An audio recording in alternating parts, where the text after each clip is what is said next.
Hi everyone, welcome back to the Bible Project podcast. And I'm recording in a different part of the house today because we're in the depths of winter here in the north of England and it's dark in the morning. So I've just come to the back of the house to find a room with a bit of daylight and can get in before anybody's up and around making lots of noise. But anyway, we're closing the section today where we've been looking at the story of the Tower of Babel. And I'm calling today's short message the end of prehistory. And after we've been journeying together through this Babel story for this last week or so, we've discovered many things. We've discovered that the Tower of Babel story is a warning, and it's a warning against many things. It's a warning against arrogance. It's also a warning against totalitarianism. And it's a warning of thinking that you can do without God in your lives, or even that societies can do without God in their lives. The Tower of Babel warns us that if societies and cultures, as has happened over time, unify in open defiance against God, then it can also make evangelism, in other words, the task of reaching people with the truth of the gospel, really difficult. Not impossible, but difficult. And the effects of that on a given society can be catastrophic. There are already cultures on the world where the biblical worldview can barely break through. Many Christians would cite Japan as a nation where the gospel has been unable to make significant progress in recent years. But some might say, in fact I would say, that today in Western Europe, particularly amongst the younger people, is where the really greatest cultural blocks are emerging in the world to the message of Jesus Christ in the Bible. But Babel asks us, in a sense, to imagine a world where one culture became the dominant worldview, and that worldview in itself was united against God. If we look again at the Acts verse that we considered on its interpretation of the events in the story, it tells us in chapter 17, verse 27, where the reason why God started the nations, and it says he did it in order that, here we go, they would seek him and perhaps reach out for him and find him, even though he is not far from us. So it's telling us here that the reason that God did this was so that the people would be still able to continue to seek him and to individually still find their way to God. He divides them into nations in order to give people individual free will to seek the Lord. Just imagine if there was just one predominant worldview and the whole worldview adopt a false religion, then how much more difficult would it be to reach people with the gospel? But when the people are culturally different, then we find a situation, if one group seeks after a false religion, then God can use another culture or another ethnic group or another church group to reach them. The Bible teaches us that God determined the way he did things in this story of Babel in order to allow people of all nations and all cultures on the earth to reach out and to draw themselves back to him. Now, people from outside the Christian faith may look in and see different expressions of the Christian faith around the world, different denominations, and they perhaps look and they think, oh, there's division. But I believe God looks at the world and these situations in the world, and what he sees is diversity, a great unity within the diversity of the nations and the cultures of the world. But I think there's another final lesson to be learned here, and that is very simply that disobedience leads to sin, which in turn will always lead to separation from God.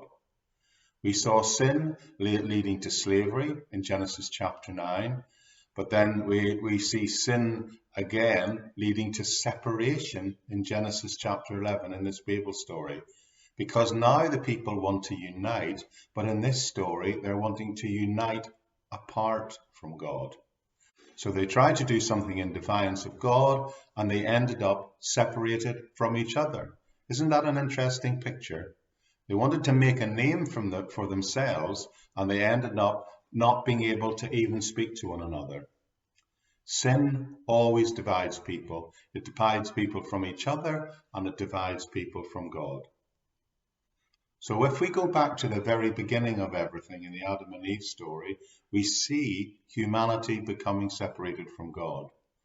For the first time, something comes between humanity and God when that apple is eaten in the Garden of Eden. So sin leads to separation from each other and separation from God. But there's also a further separation that occurs. When we are separated from God, we become fragmented, separated, if you like, from within ourselves. Now, this idea is probably best described for us in Romans, where Paul tells us this. I do not understand what I do, for what I want to do, I do not do, but what I hate to do, I do. And I do not do what I want to do, even though I have the desire to do what is good, but I cannot carry it out.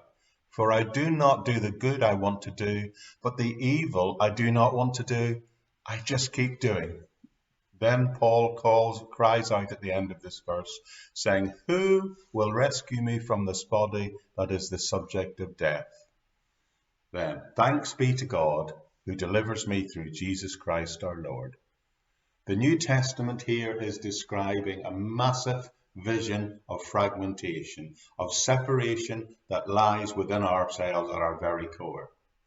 It seems to me that all of life is an attempt just to gain back what was lost that day in the Garden of Eden and then seen again lost in the Tower of Babel story. There remains within every one of us, I believe, an innate desire to draw close to God and to have meaningful connections with other people also. The God-shaped hole in the soul, as Augustine called it. All life is a struggle to get back to what we had in Genesis before the fall. It is a sense, a hope that paradise that was once lost, as John Milton said, paradise can be found again. You see, friends, sin will always lead to alienation and to separation. I believe there's something really special about this Tower of Babel story. I think it outlines the fundamental dangers that have beset humanity from the very beginning of all things. The fact that sin will lead to separation from God and from each other. I think it's quite remarkable that at the end of this story, of this prehistory section, the story of the Tower of Babel, we get those two truths coming together. This Tower of Babel story closes the prehistory section of the Bible. And now we will begin, over the next series of podcasts, in an even more real sense, begin to see that story completed in the human lives of people like Abraham, Isaac, and Jacob. But this passage, it seems to me that we've spent, about 6 or 7 podcasts in, it seems to me to be written in a way to close this section off and to remind us that God will always have the last word. Because, as Paul cried out, who else can rescue us from this body that is the subject of death? Thanks be to God, he can deliver us through Jesus Christ our Lord. Thanks very much for being with me.